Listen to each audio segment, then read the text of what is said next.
She didn't come carrying wealth, a well-known family name, or powerful connections ready to clear her path. She came carrying determination. Joan Lucille Olander was born in Rowena, South Dakota, a tiny place on the map where the prairie winds hardly bothered to slow as they swept across the open land. Life there was never easy. Endless plains, unforgiving winters, and a silence so deep it could either wear a person down or shape them into someone impossible to break. For Joan, it became her greatest strength. In 1942, her family gathered every possession they had, loaded the car, and headed west toward Los Angeles. Before we dive into today's story, take a quick second to subscribe to the channel and hit notification bell. She was still only a young girl, yet the moment she stepped onto the streets of that city, she looked around without fear.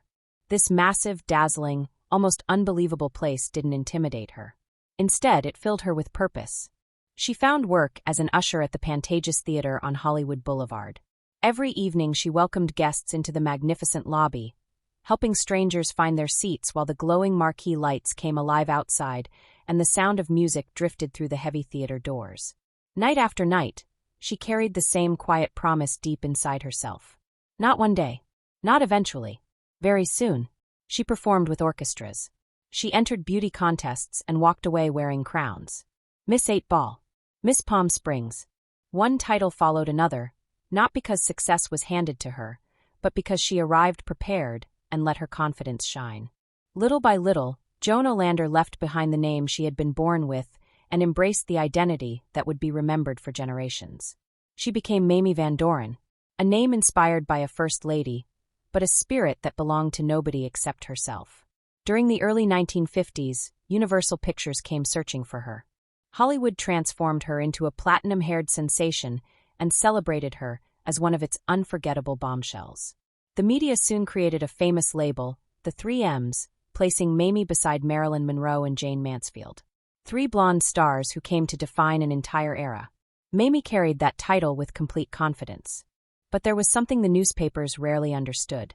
While every camera remained focused on her appearance, her thoughts were reaching toward something much deeper.